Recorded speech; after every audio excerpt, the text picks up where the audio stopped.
Satu kapal bisa mengubah peta kekuatan satu kawasan. Ketika kedatangan kapal induk Giuseppe Garibaldi untuk Indonesia semakin mendekati kenyataan, muncul pertanyaan yang jauh lebih besar dari sekadar alutsista. Apakah ada pihak yang diam-diam merasa terancam? Dan lebih dalam lagi, apakah proses pengadaannya akan benar-benar mulus? Atau justru akan menghadapi tekanan tak terlihat seperti yang pernah dialami Cina saat mendapatkan kapal induk pertamanya?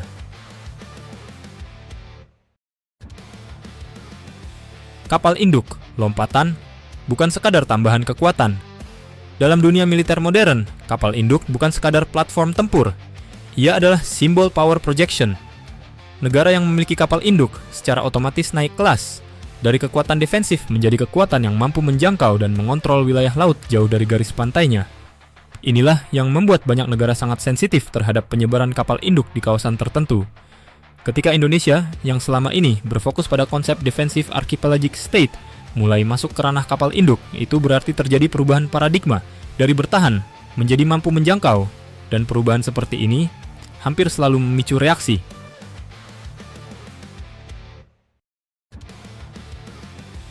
Belajar dari Cina, dari kapal rongsok jadi superpower.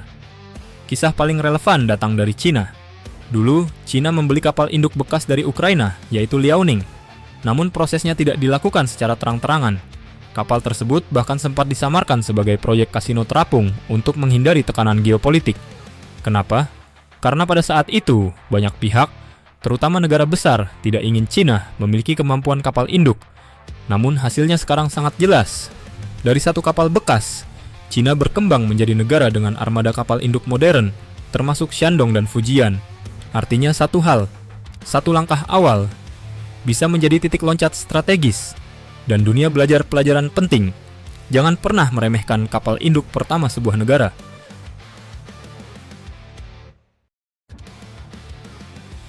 Indonesia dan Garibaldi. Kenapa ini sensitif? Kehadiran Giuseppe Garibaldi bagi Indonesia bukan sekadar penambahan alutsista. Ini adalah perubahan level.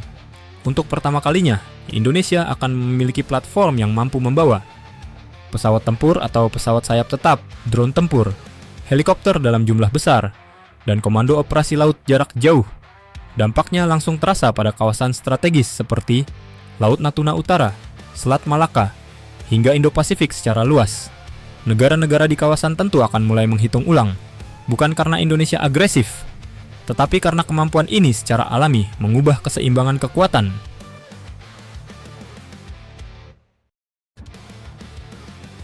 Apakah ada pihak yang tidak senang? Jawabannya, sangat mungkin ada. Dalam geopolitik, ketidaksenangan jarang disampaikan secara terbuka, biasanya muncul dalam bentuk yang lebih halus seperti tekanan diplomatik, penundaan administratif, isu legal yang tiba-tiba muncul, atau sorotan media yang intens. Dan menariknya, beberapa tanda awal mulai terlihat.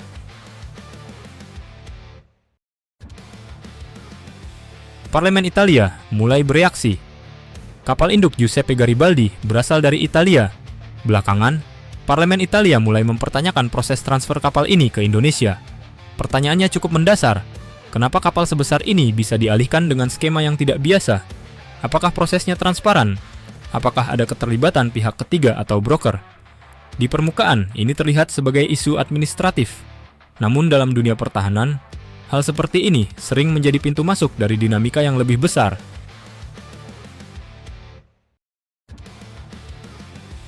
Teknis atau geopolitik terselubung. Ada dua kemungkinan. Pertama, ini murni teknis. Dalam pengadaan alutsista besar, masalah seperti birokrasi, audit, dan kecurigaan terhadap broker adalah hal yang wajar. Namun kemungkinan kedua jauh lebih menarik. Adanya kekhawatiran dari pihak tertentu terhadap peningkatan kapabilitas Indonesia. Karena begitu Indonesia memiliki kapal induk, operasi TNI Angkatan Laut tidak lagi terbatas pada garis pantai. Indonesia bisa lebih aktif dalam operasi regional, bahkan berpotensi terlibat dalam misi multinasional dengan skala lebih besar, dan ini bisa mengganggu kenyamanan sebagian pihak.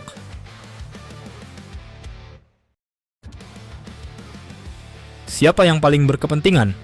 Tentu kita tidak bisa menyebut secara langsung, namun secara strategis, pihak yang memungkinkan paling sensitif terhadap perubahan ini biasanya adalah negara dengan kepentingan besar di jalur laut Indonesia, negara yang selama ini dominan dalam proyeksi kekuatan laut di kawasan, dan negara yang tidak ingin munculnya penyeimbang baru.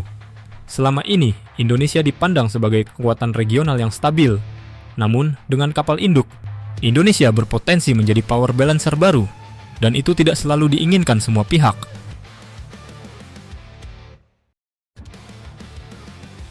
Tantangan nyata, bukan hanya politik.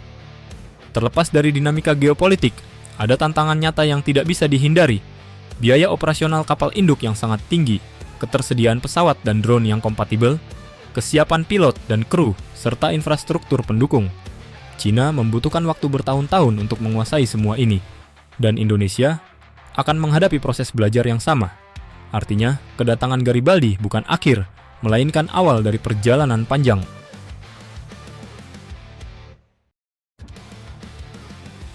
Apakah ini akan berjalan mulus? Semua tanda menunjukkan bahwa proses ini tidak akan sepenuhnya mulus. Isu parlemen Italia, keterlibatan broker, potensi tekanan eksternal, hingga kompleksitas teknis. Semua menjadi variabel yang harus dihadapi. Namun satu hal yang pasti, jika Indonesia berhasil melewati semua ini, maka Giuseppe Garibaldi bukan sekadar kapal. Ia akan menjadi tonggak sejarah baru bagi TNI Angkatan Laut.